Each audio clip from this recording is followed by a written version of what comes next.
You're listening to the We Are Libertarians Network. Find more great shows like this at wearelibertarians.com. Welcome to We Are Libertarians. My name is Chris Spangle. This is an episode of Libertarian Politics and Policy. This is a quick look at the news of the day from a libertarian perspective, and our mission is to help you sound smarter while talking with your friends about politics. We are hosted by the We Are Libertarians Network, and you can find more of our shows at wearelibertarians.com. And today we were talking about the coronavirus. We have Satyajeet Marar from the Reason Foundation and a former director of policy at the Australian Taxpayers Alliance. He's contributed regularly to the Daily Telegraph, Herald Sun, and Spectator in Australia and has been published internationally in The Hill and The Verdict. So thank you for taking some time to talk to us today, Satya. I really do appreciate your time. No worries. Thanks for having me on.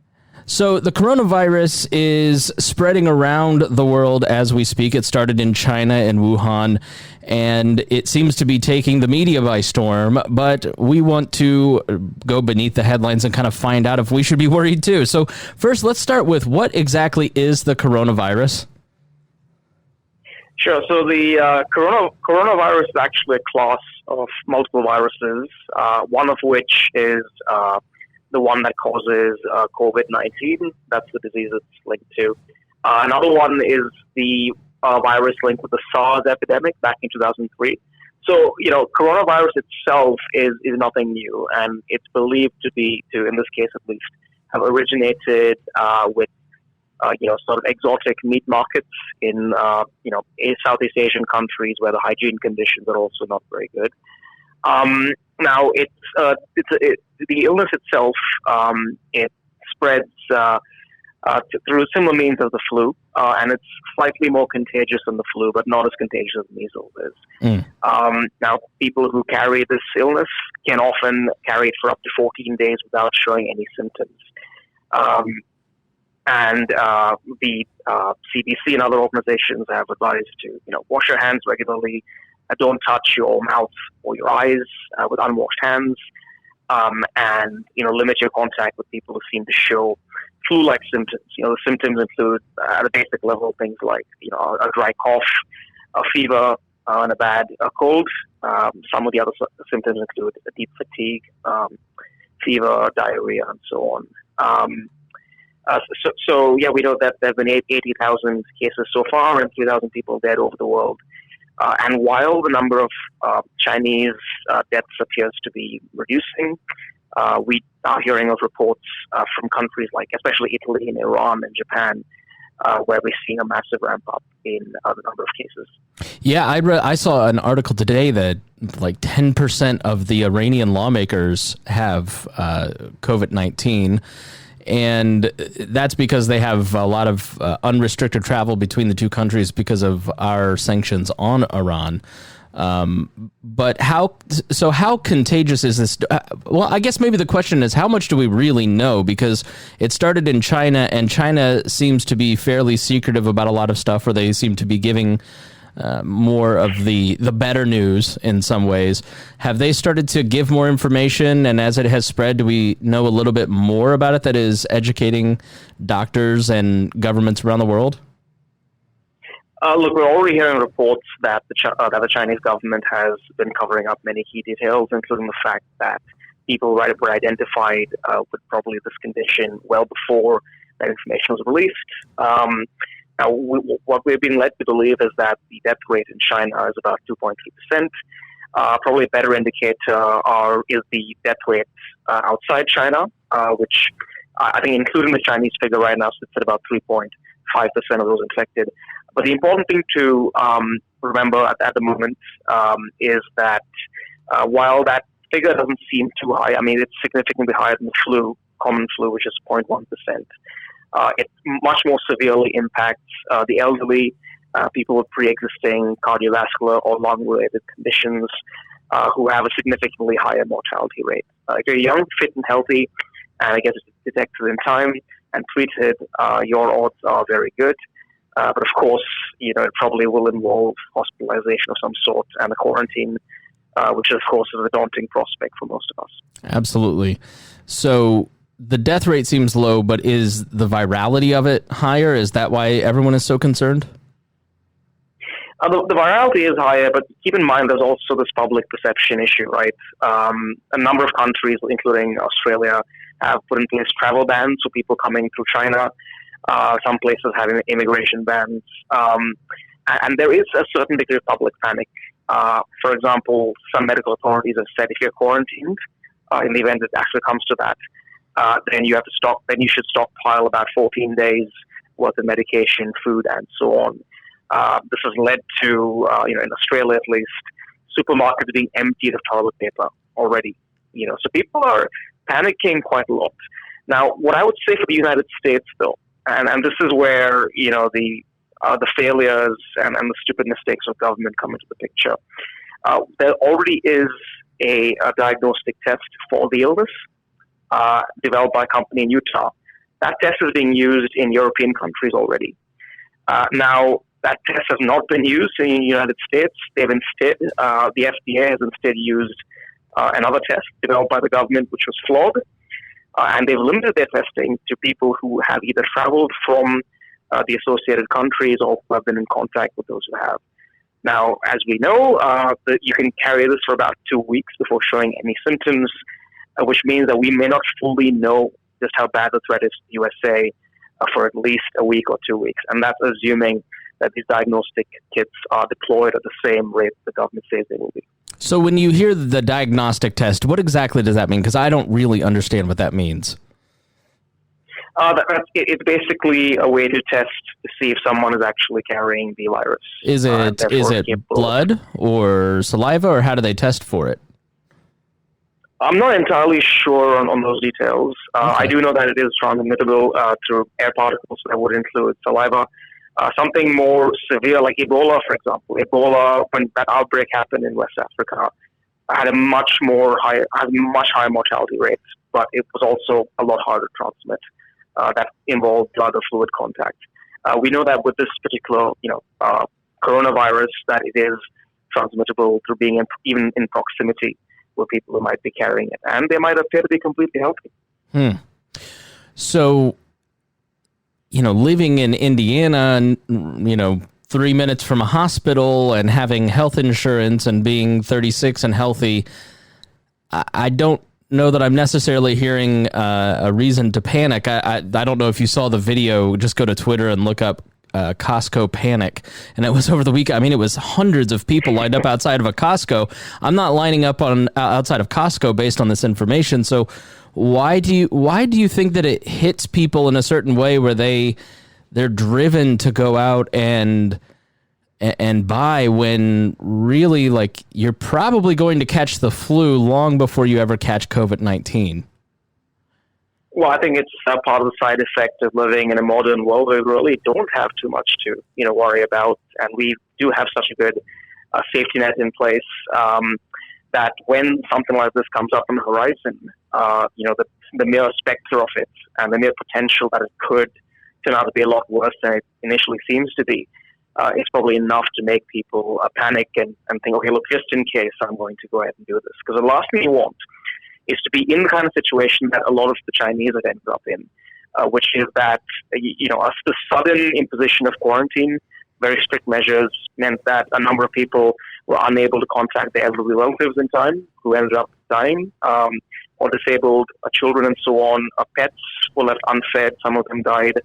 That sort of scary situation that we saw play out in China, where the government is very authoritarian and really clamped down on this, I think also instills a certain amount of fear, because technically under the law, the U.S. government and state authorities do have the power, in a worst-case scenario, to impose measures that aren't as severe but are, pretty strict in terms of quarantine. And I guess that is a very scary idea for most people. That is a huge disruption for daily life. I know some people may bristle when I ask this, but do you think I mean, Ebola was very scary. I remember being a kid, younger, when that was going on. I'm not sure how old you are, but I was like 10, so I was sure I was going to get Ebola and die. And then, Dustin Hoffman's in space suits, and I'm like, oh man, it's really going to hit. And the death rate, as far as I understand, for Ebola is like 1 in 3. So it's a very lethal disease. But I don't know anybody who's ever gotten West Nile, Ebola, the swine flu, or any of these things. So really, at the end of the day, people need to just do basic preparations, right? Wash their hands, don't touch your face, just be careful. But at the end of the day, you're probably going to be safe if you're one of our listeners. Yeah, at least that's how it seems right now. This is one of those situations where, in all probability, this is massively overblown, and a state of normalcy can come back to the country and the world, over the next few months. However, given the fact that there hasn't been a full rollout of, diagnosis for this sort of thing beyond a very limited window, and there won't be for another few weeks, there's just a question mark hanging there at the moment. And inevitably, where there is a question mark, people are going to panic slightly. There has been some pretty big disruption economically. Yeah. A number of countries, of course, have their supply chains in China. And while the number of, and I emphasize the word reported, cases in China has dropped significantly, they're still, their economy has slowed down to a complete crawl. And a number of companies are already looking to shift their operations, their supply chains elsewhere, which I think is a good thing in the long run in terms of minimizing risk exposure. We do know that a lot of pandemics throughout history, both recently with the SARS case and historically with things like the bubonic plague and so on, originated in that region of the world and spread very quickly through the trade routes. What we, as Libertarians certainly don't want to see is industries who did not, or companies who did not plan ahead for such risks, demanding bailouts from the taxpayer, like what's happening in Australia, where universities and the tertiary education sector have been badly hit by the travel restrictions, and they're asking for government handouts. But really, it's one of the vagaries of risks that comes with life, and it's not the job of the government, of course, to bail you out for not planning ahead for such, eventuality. Well, yeah, that's one of the challenges of, I think, being a libertarian, because you want free markets and you want to expand your territory. But at the same time, you look at the security risks of the United States military, for instance, has their antibiotics produced in China. And what we saw with the masks being produced in China is China just kept the masks. So it doesn't seem to be a very secure supply chain if we're really over relying on China. So how much do you think this, do you think it's a slight blip and in 6 months everybody will forget about it? Or do you think that companies are really going to take a serious look at diversifying where they're creating things and maybe even bring jobs back to America and maybe charge a little more to diversify their risk? Oh, they already are, and they definitely will. And what's interesting is it probably won't even necessarily involve having to move production back home and charging a lot more money. A number of countries like Vietnam, Bangladesh, and so on are already, seeing a large influx of production infrastructure and investment and so on in response to not just this recent disease happenings, but in response to the wider issue of trade tensions with China, the tariff wars and so on. It's just a way for companies to, I guess, mitigate their risk. And there's also the fact that, look, the Chinese, their living standards have gone up so much, in recent years that that has led to them demanding higher wages, right? And they have a smaller population. They're going to have an aging population issue in the long term because of their history of the one-child policy. So there are a number of reasons for companies to switch. With the USA, I think one of the biggest beneficiaries of recent happenings would be Mexico. NAFTA was recently renegotiated. A number of companies already moving their manufacturing, from China into Mexico, where, besides issues like the cartel violence and law and order situation, your cost of manufacturing and transport to the USA in some cases is lower.